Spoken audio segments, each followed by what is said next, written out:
Assalamualaikum warahmatullahi wabarakatuh. Bismillah, alhamdulillah, nahmaduhu wa nasta'inuhu wa nastaghfiruh wa na'udzu billahi min shururi anfusina wa min sayyiati a'malina. May yahdihillahu fala mudilla lahu wa may yudlilhu fala hadiya lahu. Ashhadu an la ilaha illallah wa ashhadu anna Muhammadan 'abduhu wa rasuluhu la nabiyya ba'da. Allahumma salli wa sallim ala sayyidina Muhammadin al-Fatih lima ughliq al-khatim lima sabaq nasir al-haqq bil-haqq wal-hadi ila siratikal mustaqim wa ala alihi haqqa qadrihi wa miqdarihi al-azim. Amma ba'du. Yang sama-sama kita hormati guru kita Bapak Haji Amir Khairi mata'alallahu bidul hayati, para jamaah, bapak-bapak, ibu-ibu yang dirahmati Allah Subhanahu wa taala. Puji dan syukur selalu kita panjatkan kepada kehadirat Allah Subhanahu wa taala atas segala limpahan nikmat, taufik, hidayah, inayah, sehingga kita pada malam hari ini masih ditakdirkan Allah sehat walafiat, panjang umur, sehingga kita bisa hadir di majelis ta'lim untuk berzikir bersama, belajar bersama, bertawajuh bersama. Mudah-mudahan apa-apa yang kita baca di rumah Allah Subhanahu wa taala, yang punya hajat mudah-mudahan dikabulkan oleh Allah Subhanahu wa taala. Shalawat dan salam tak terlupa kan kita ucapkan kepada baginda Rasulullah Muhammad sallallahu alaihi wasallam.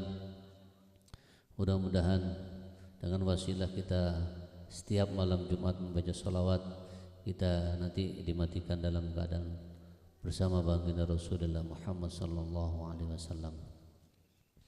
Sebelum kita mendengarkan kajian kitab Kifayatul Akhyar yang akan disampaikan oleh guru kita,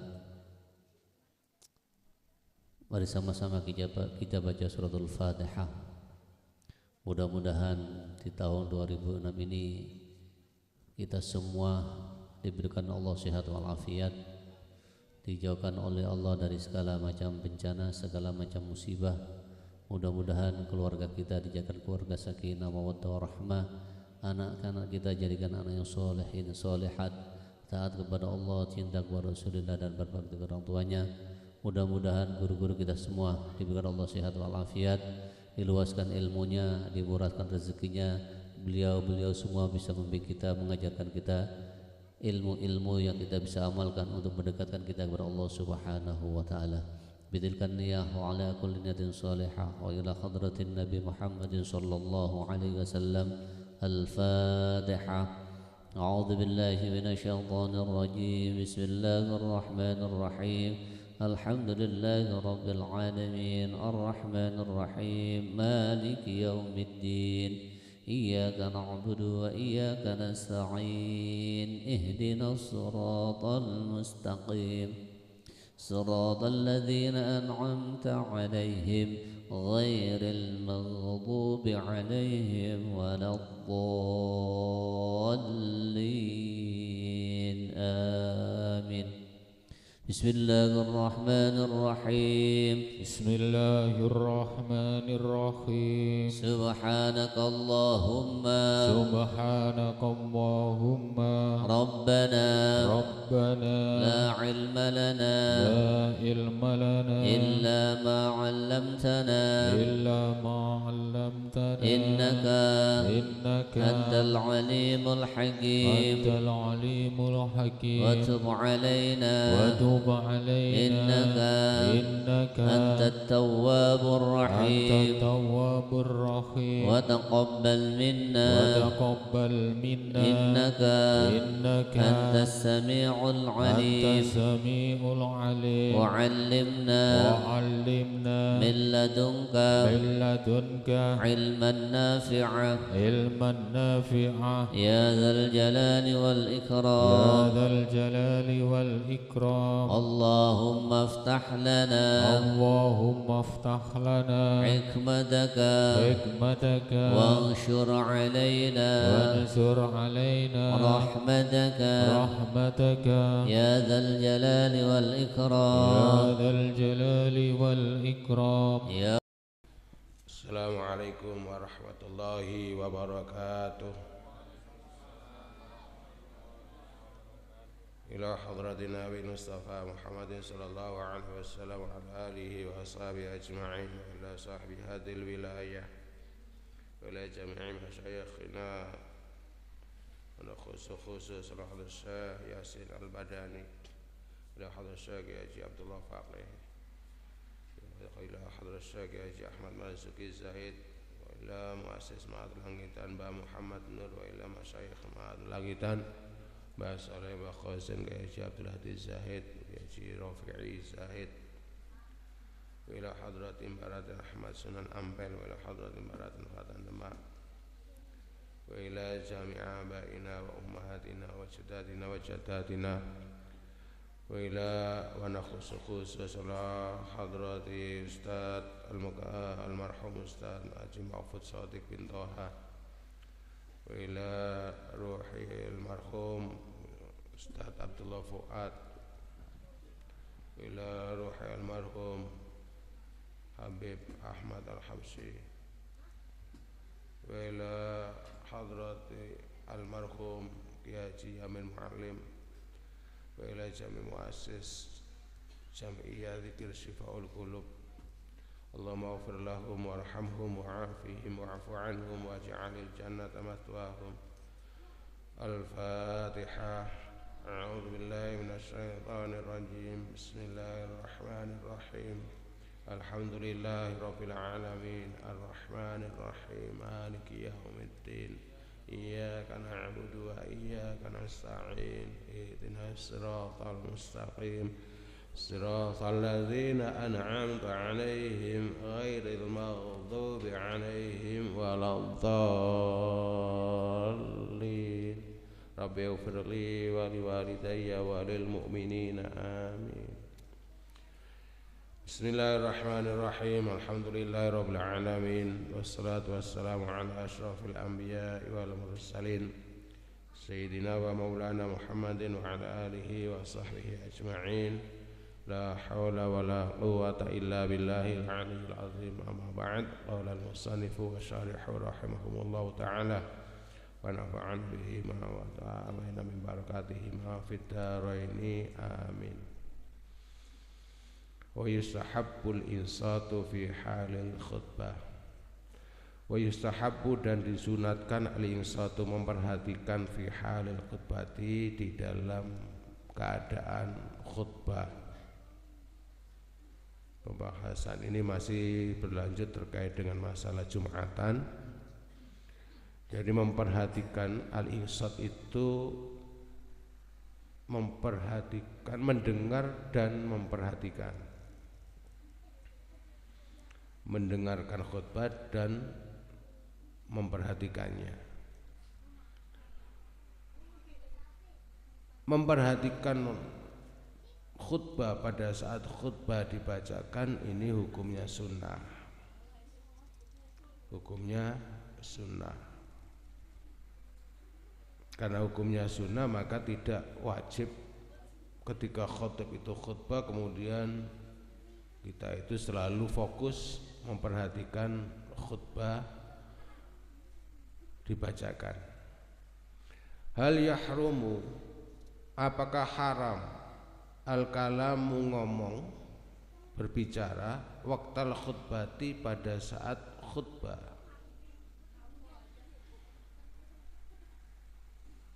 Fihi di dalam insat di dalam kalam atau omongan masalah terkait dengan apa pada saat khutbah. Qaulani, ada dua pendapat. Jadi pertanyaan apakah boleh, apakah haram ngomong atau berbicara pada saat khotib membaca khutbah. Di dalam masalah ini ada dua pendapat. Ahaduhuma, salah satu dari dua pendapat tersebut, wanaso dan menas memastikan alaihi atas pendapat ini Asy-Syafi'i, Imam Syafi'i, fil qadimi di dalam qaul qadim, yakni pada saat Imam Syafi'i masih berdomisili, masih menetap di Baghdad, annahu sesungguhnya kalam waktu khutbah yuhramu itu diharamkan, yuhramu itu diharamkan. Wabihi dan dari kalam atau qaul tersebut atau terkait dengan diharamkannya berbicara pada saat khutbah, qala berkata Malikun Imam Malik, wa Abu Hanifah dan Imam Abu Hanifah, wa Ahmadu dan Ahmad, Imam Ahmad bin Hanbal, fi arjahil riwayataini di dalam unggul-unggulnya dua riwayatnya Imam Indahu menurut Imam Ahmad. Jadi menurut ini hampir ijma, tapi tidak sampai kepada tahap ijma. Karena Imam Syafi'i sendiri pada saat qaul jadidnya tidak mengatakan haram berbicara pada saat khutbah, hanya pada saat hanya pada qaul qadimnya saja, makanya nggak masuk kategori ijma. Jadi menurut Imam Malik, Imam Abu Hanifah dan Imam Ahmad juga begitu, punya dua pendapat. Di pendapat yang arjah, yang paling unggul terkait masalah hukum haramnya berbicara pada saat khutbah, itu hukumnya adalah tadi menurut Imam Ahmad haram. Dasar daripada imam-imam tersebut mengatakan bahwa berbicara pada saat khutbah itu haram adalah liqouli ta'ala, karena firman Allah Ta'ala, wa idza quri'al qur'anu fastami'u lahu wa ansitu.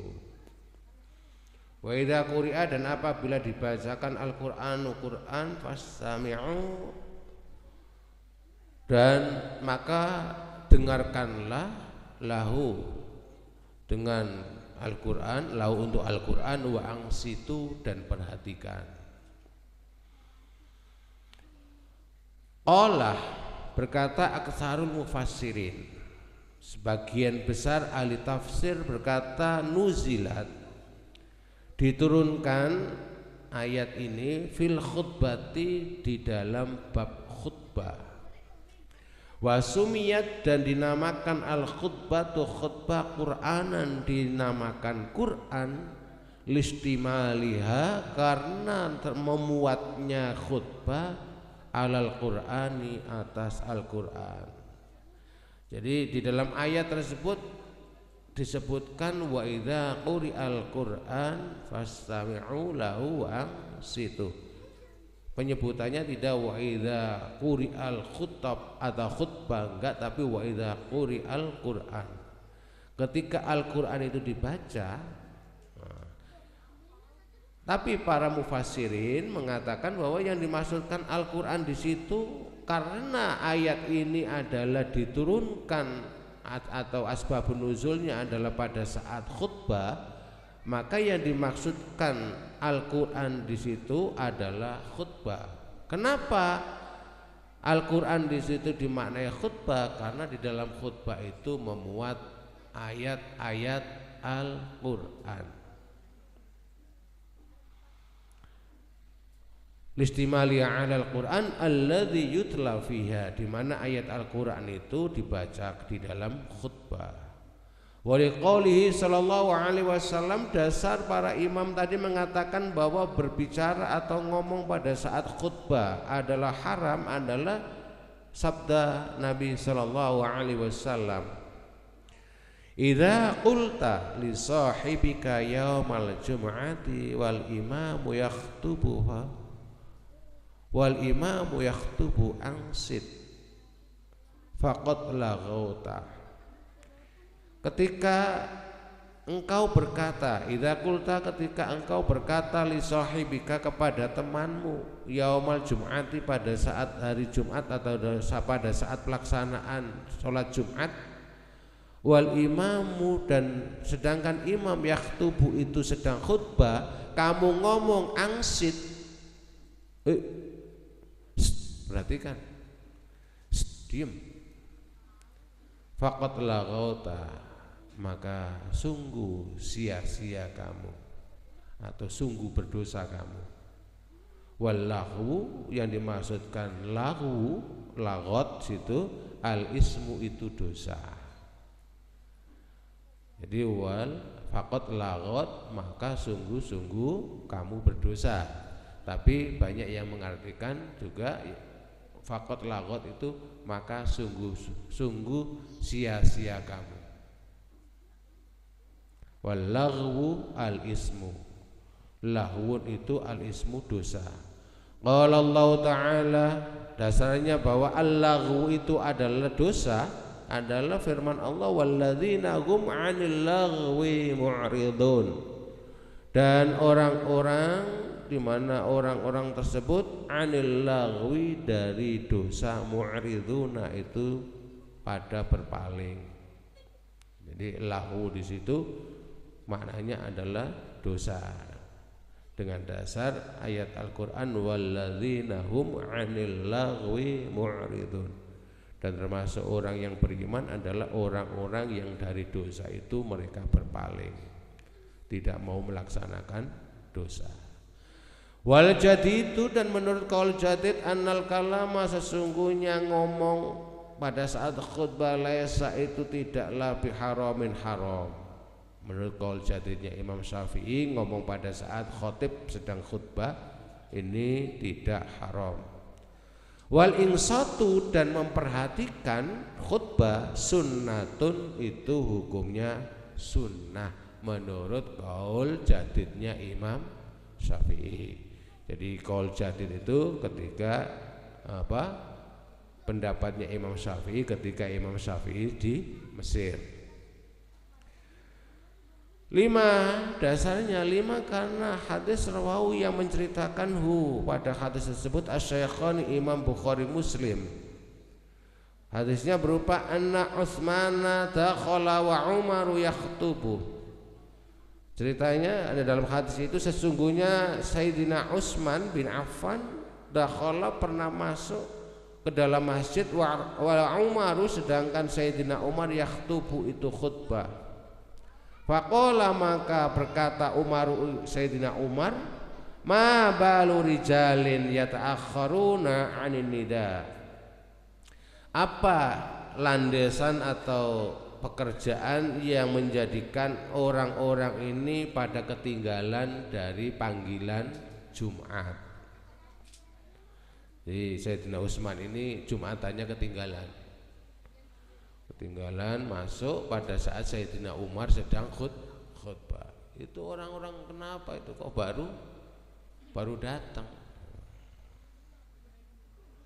Faqala, maka menjawab Sayyidina Utsman bin Affan, ya Amirul Mukminin, mazidtu hina sami'tun nidaa antawaddatu. Langsung dijawab oleh Sayyidina Utsman, Amirul Mukminin Umar, saya ketika mendengarkan azan Jumat itu saking saya khawatirnya, saya sampai saya wudhu itu enggak saya tambahi sampai 3 kali. Artinya di sini ketika Umar sedang khutbah, Utsman ngomong gitu. Enggak ada larangan. Ini kan Utsman sudah masuk nih ke dalam. Ketika ditegur sama Sayyidina Umar di atas mimbar, itu kenapa orang-orang baru datang? Sudah duduk, Amirul Mukminin, saya ini ketika khutbah, ketika azan Jumat dikumandangkan, saya ini sampai enggak menambah kesunahannya wudhu. Artinya Sayyidina Utsman itu ketika Umar itu khutbah, Sayyidina Utsman ini ngomong gitu loh. Simpulannya di situ. Faqala, Warawa dan diriwayatkan Waruwiyah dan diriwayatkan anna Nabiya sallallahu alaihi wasallam, satu riwayat bahwa sesungguhnya Nabi sallallahu alaihi wasallam dakhala, masuk alai kepada Rasulullah rajulun, seorang laki-laki, wa huwa, sedangkan Rasulullah yakhtubu itu khutbah, dalam posisi khutbah yaumal jum'ati, pada hari Jumat. Faqala, maka orang tersebut bertanya, mata sa'ah, kapan kiamat? Ada orang ketika Rasulullah khutbah, orang ini masuk ke masjid, ya Rasul, kapan kiamat? Orang ini pokoknya sudah nggak sabar menunggu kiamat gitu. Kapan kiamat ya Rasul? Fa'auma'ah, maka memberikan isyarat an-nasu, orang-orang atau manusia yang ada di dalam masjid, ilai, kepada laki-laki tersebut, bisukut. Orang-orang mau berisyarat. Falam yaf'al, dan orang tersebut kemudian diam, tidak melakukan apa-apa, tidak berbuat. Wa'ada, dan mengulangi, orang tersebut mengulang lagi al-kalama, pada pembicaraan. Faqala, orang tersebut setelah duduk ditanya, tanya kepada Rasulullah, kapan kiamat ya Rasul? Rasulullah nggak jawab, tapi orang-orang yang atau para sahabat pada saat itu langsung ngasih isyarat. Duduk, kemudian nggak lama orang ini tanya lagi, ya Rasul, kapan kiamat? Gitu. Faqala, maka bersabda Rasulullah sallallahu alaihi wasallam lahu, kepada laki-laki tersebut, ba'da saniyati, setelah pertanyaan kedua, wa yahaka ma'adadta laha, wa yahaka, kasihan banget kamu. Jawabannya Rasulullah ketika Rasulullah khutbah ditanya yang kedua kali, kasihan banget kamu, ma'adadta laha, apa yang sudah kamu persiapkan untuk hari kiamat?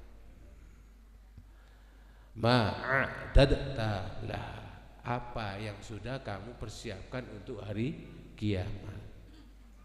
Qala, laki-laki yang tanya tadi menjawab, hubbullahi wa rasulihi, persiapan saya adalah cinta kepada Allah dan Rasulnya.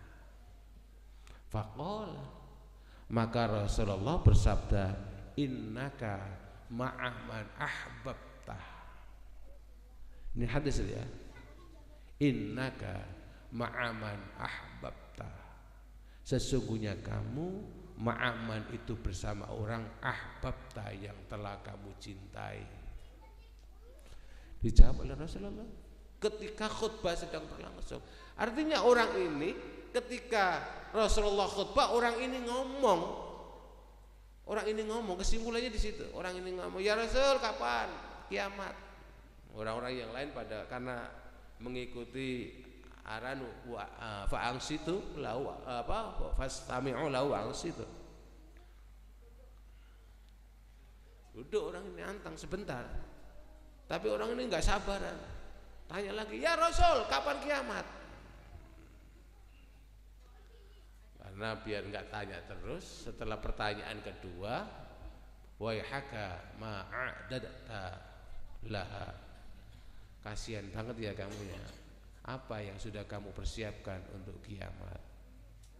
Dijawab oleh laki-laki tersebut, hubbullah wa rasulih, yang sudah saya siapkan, bekal saya adalah cinta kepada Allah dan Rasulnya. Langsung dijawab juga sekaligus di atas mimbar oleh Rasulullah, innaka ma'aman ahbabta, engkau nanti akan bersama orang yang kamu cintai. Artinya di situ ya, kalau cinta kepada Allah, cinta kepada Rasulullah, ya nanti akan bersama Rasulullah.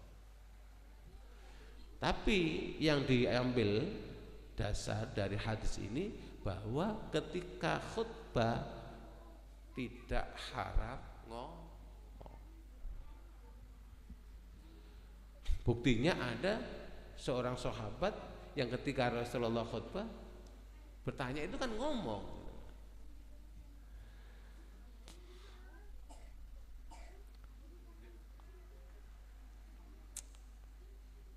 Rawahul Baihaqi, hadis ini diriwayatkan oleh Imam Al-Baihaqi bi isnadin sahihin, dengan isnad yang sahih. Wajhu dilalah, bentuk dalilnya, bentuk dilalanya, annahu, sesungguhnya Nabi alaihi salatu wassalam lam yungkir, enggak ingkar, enggak marah, alaihim, kepada Utsman dan kepada laki-laki tersebut yang ketika Rasulullah khutbah,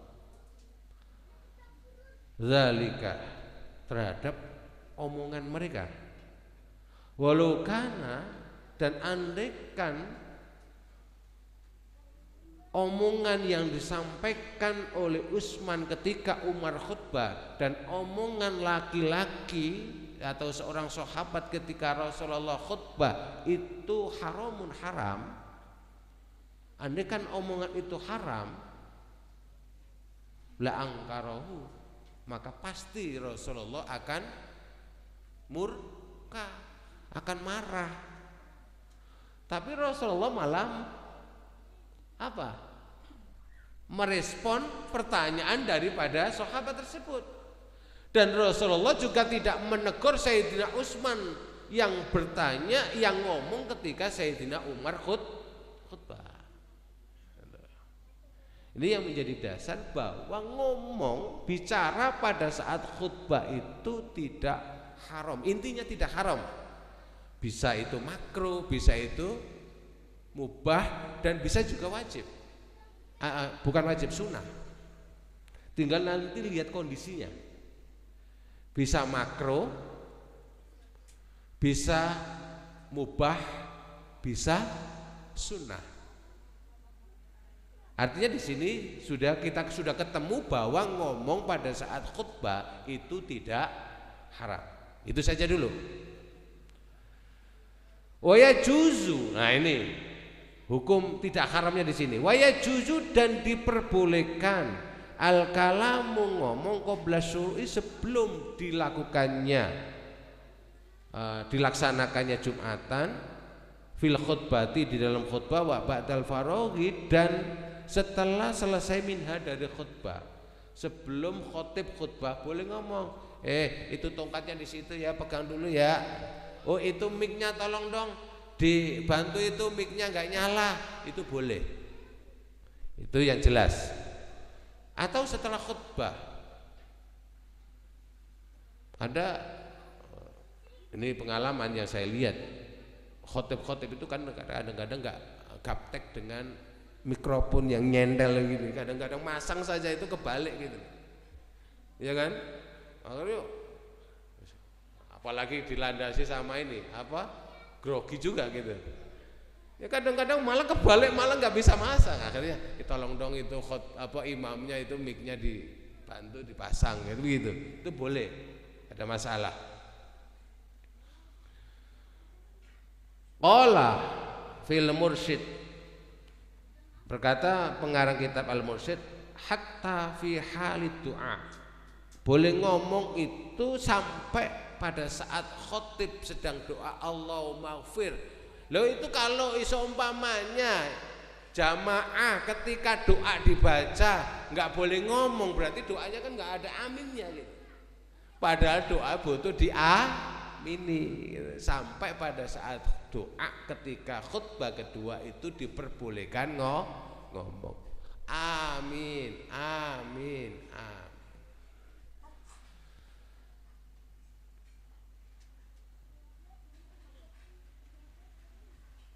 Hatta fi halid du'a lil umara au fi ma bainal khutbatain, atau doa yang dilaksanakan bainal khutbatain, pada saat-saat bainal khutbatain, ngomong pada saat khotib duduk di antara dua khutbah. Tapi khilafun, ngomong pada saat khotib duduk di antara dua khutbah itu terjadi perbedaan pendapat.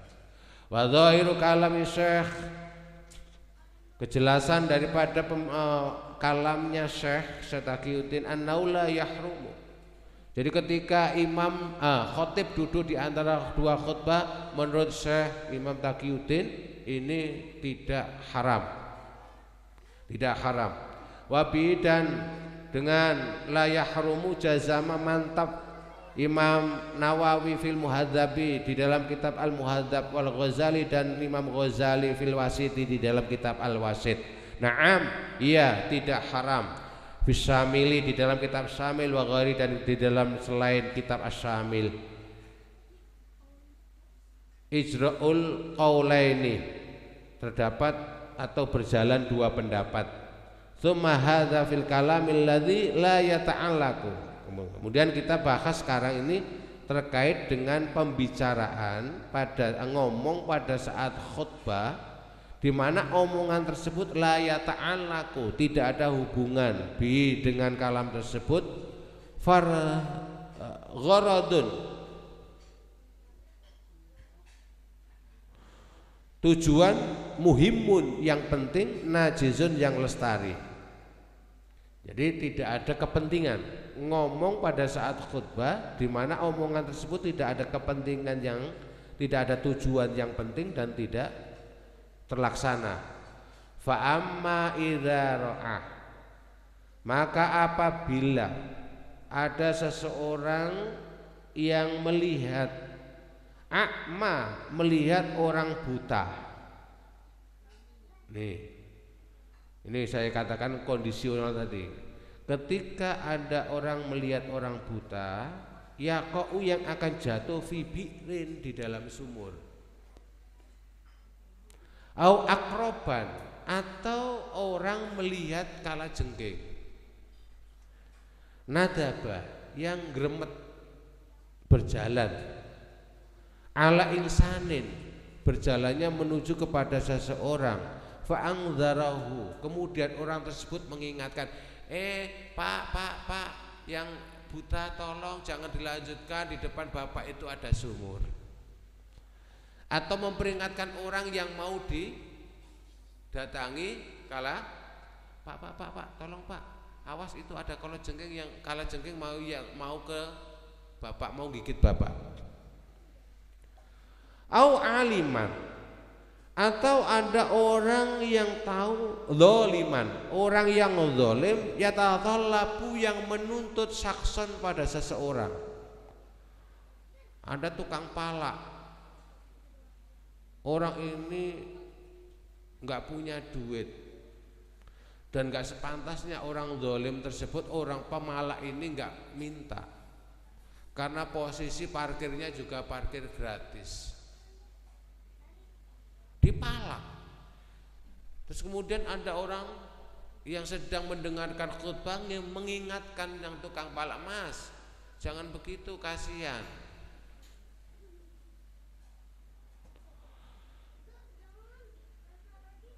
Memalaknya, menuntutnya bighairi haqqin, dengan tanpa hak.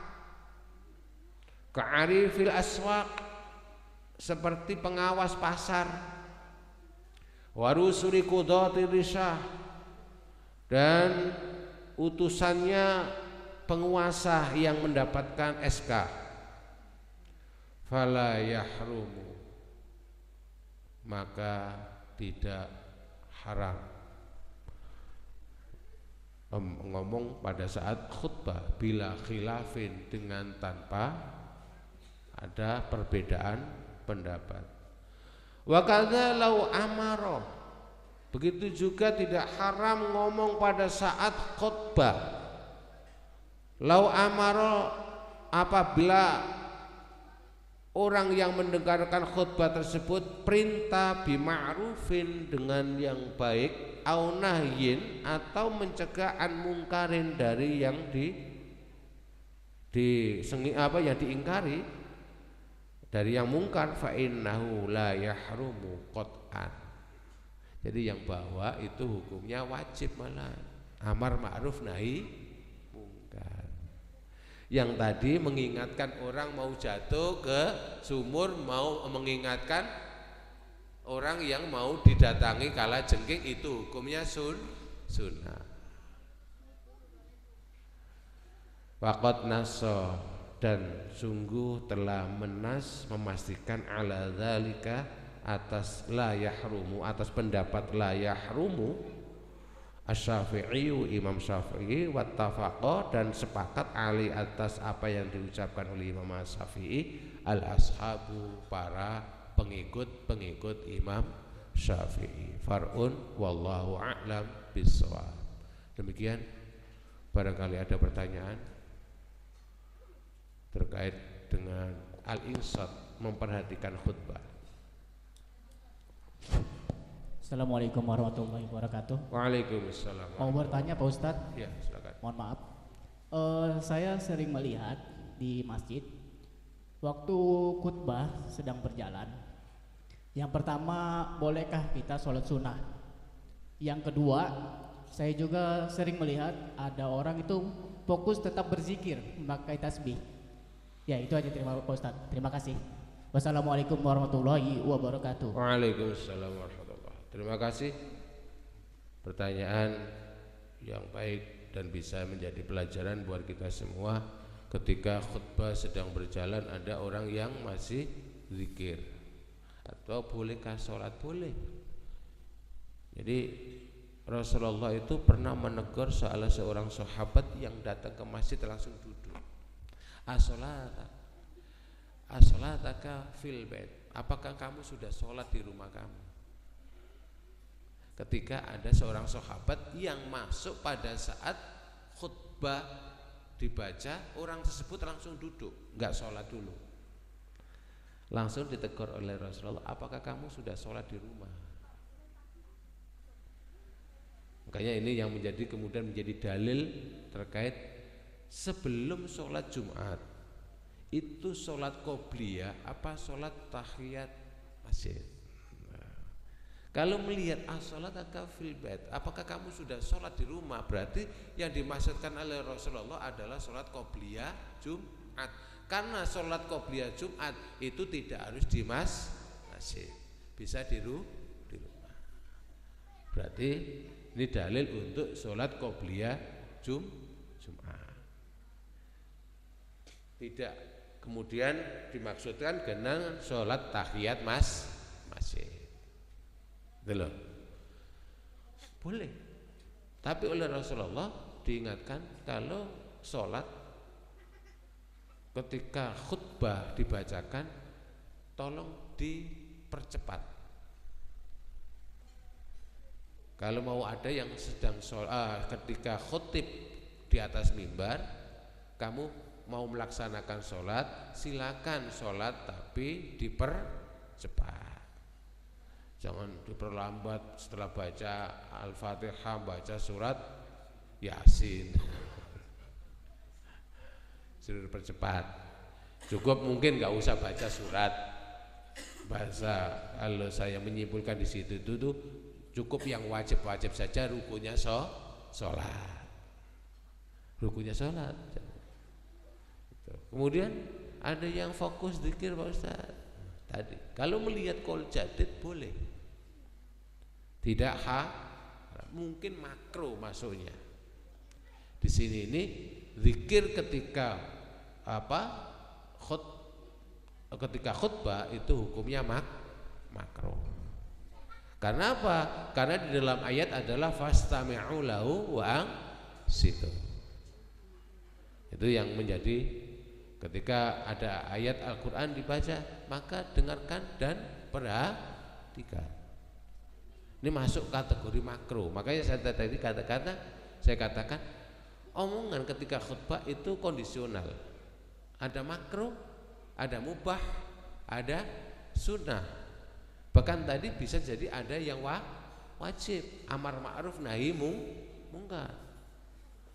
Karena amar ma'ruf nahi mungkar itu kalau ahli sunnah wal jamaah nggak masuk rukun iman. Tapi kalau menurut Syiah, amar ma'ruf nahi mungkar, Syiah ini ya, itu rukun iman. Orang-orang Syiah rukun imannya itu termasuk adalah amar ma'ruf nahi mungkar. Tapi kalau di dalam Ahlussunnah wal Jamaah bukan rukun iman. Amar ma'ruf nahi mungkar hanya wajib. Hanya sifatnya wajib. Tidaklah kalau ada orang yang tidak amar ma'ruf nahi mungkar kemudian tidak dikatakan tidak beriman, enggak. Hanya berdosa kalau tidak amar ma'ruf nahi mungkar. Bisa dipahami ya? Terima kasih. Yang lain silakan.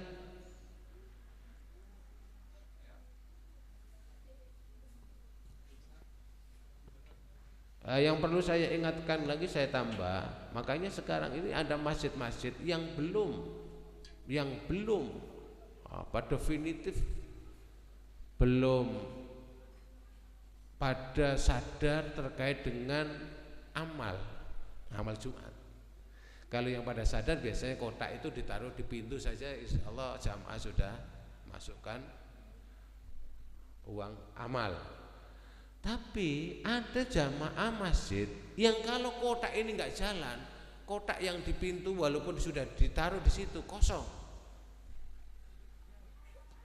Apakah boleh? Boleh melihat qaul jadi keliling mindahin kotak.